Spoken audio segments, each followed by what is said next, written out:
Hey, how's it going? Welcome to Life in Architecture. I'm Daniel. Welcome to my fourth video.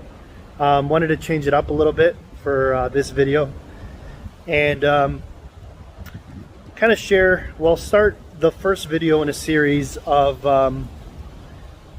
maybe a section of videos that I'm going to call great places, parks, forests around Chicago. One of my huge hobbies is going on hikes. So yeah, I'll be sharing some. So I'm standing in Columbus Park, as you can see. Pretty elegant architecture. This happens to be a park that was designed in the 1880s by Jens Jensen, completed in 1920. And this is around the time where architecture was at the height. That was like a golden age for architecture in Chicago. There was other prominent architects operating in the time, doing work in the time. Frederick Law Olmsted designed a couple subdivisions, or one subdivision here in the region, and a couple parks that we'll also be taking a look at. And of course, the great Frank Lloyd Wright did most of his Midwest work or Chicago work around that time. So I kind of wanted to go, as I'm walking here to show the views, I wanted to talk about why or how I got started in architecture, to kind of give a little 2-for-1. I'm not sure how it's going to work out, but let's give it a go. Before I go into that, though, it's kind of a good time kind of show. This is my favorite feature of the park. It's looks really natural, but this is actually man-made. I think it was restored in like the 90s or something. That just smells incredible. Okay, so I'll try to watch my step as I'll get into the second thing that I wanted to make the video about. So yeah, I wanted to talk about how I got started and how architecture became such a huge interest for me. It started back when, really it started when I was deployed in Iraq, 2007. I read The Fountainhead by Ayn Rand. It's kind of an obscure, kooky slash awesome slash controversial author, but one that I love. Her book changed my life, The Fountainhead, and the protagonist was an architect. And I only found out later who really she was basing the story off of, which I'll kind of get into. So that was like the spark for me, was reading this book and kind of understanding what makes a great artist, not just architect. Somebody that is a master of their craft, somebody that does the work for the sake of their own, the own value that they see in themselves for doing the work, for showing up every day, and really being an expert and being, somebody that owns their role and loves their job and loves their work and gives it 100%. So yeah, it was a very ideological book. Fell in love with architecture after that. And I would say I kind of forgot about it a little bit until probably maybe a year or two later. I was driving around the area, around the Chicago area, and I passed by on Lake Street in Oak Park. It's a suburb of Chicago. I passed by this structure that really looked like something that was described in the book, and it ended up being Unity Temple. I had no idea who designed it or what it was, but it almost seemed like it was this surreal moment where this building that they talked about in the book actually jumped out at me in real life. It was pretty striking and pretty cool. And so I had to go down the rabbit hole of who was this guy that actually designed this building that they talked about in the Fountainhead, and the architect ended up being Frank Lloyd Wright. And that was the start of a never-ending rabbit hole. And unfortunately, to my wife's chagrin, she gets to hear about Frank Lloyd Wright pretty much every day. And you guys will probably hear about him more on this channel as well.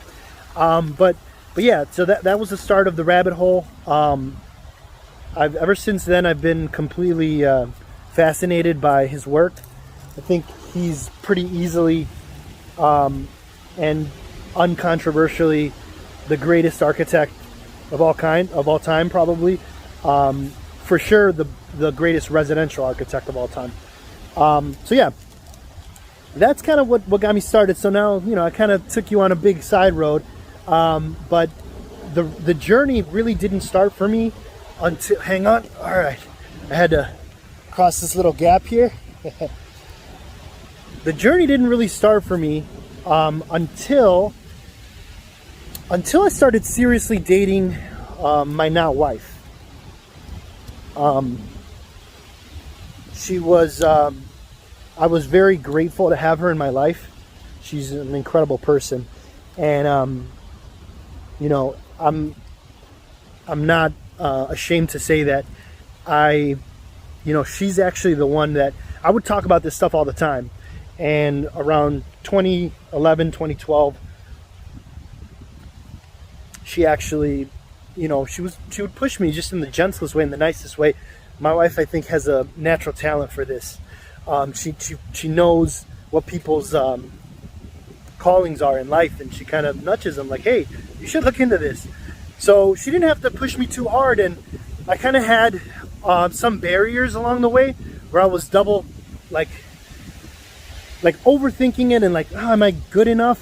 Do I have enough natural talent? And natural talent, this idea of natural talent, we'll get into it more on some of these videos, but I'm very much opposed to this idea that somebody just is born with talent and they do amazing things. It's hard work. So yeah, that's kind of how I started actually doing the work. I started taking classes, and I started really meeting with people in the field. And that, I talked about this a little bit on the last video about how that just makes opportunities come. And, that's what really, taking a drafting class, I met my mentor, for what became my mentor, for the company I work in now. Got to have a six-figure income pretty quickly after after I trained up and everything. That was 2015, 2016. Since then, I've had a couple of one internship and a part-time role as a drafter.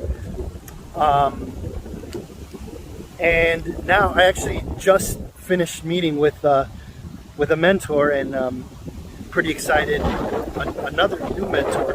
Pretty excited to announce something real big on the channel, hopefully really soon. But yeah, so I'm looking to do more work in the architecture space, whether it's project management or drafting or both. And that's kind of my story of how I got started in architecture, how I found my passion. It was kind of like, it's a little snaky of a story. And yeah, I credit my incredible wife for me actually having the, just actually considering it as an option. I was actually thinking I was going to be a politician and, do this other stuff, have this other life that was idealized. But yeah, so that's where I'm at. The future is obviously I'll continue putting out these monthly videos for you guys, and kind of update you on stuff that I'm working on, and just providing value as much as I can, and working within architecture. Hopefully be able to share some projects on this channel that I'm working on you know, architecture is it's a grind for sure, but for me it's a labor of love. So you know, as people say, if you do what you love, you'll never work a day in your life. So it's a famous Joe Rogan quote, for those JRE fans out there. But yeah, this is about it. I don't like to do super long videos, but maybe I'll insert some clips of the lagoon here at Columbus Park. Hope you guys enjoyed that. And I'm interested if, you know, you found your passion, or you found your calling, or think you're on your way there. I'm interested in hearing about how you got there. So yeah, hit up the comment section if you feel compelled. Like and subscribe. That's what I'm supposed to say. But overall, have a great weekend, and I will talk to you guys soon.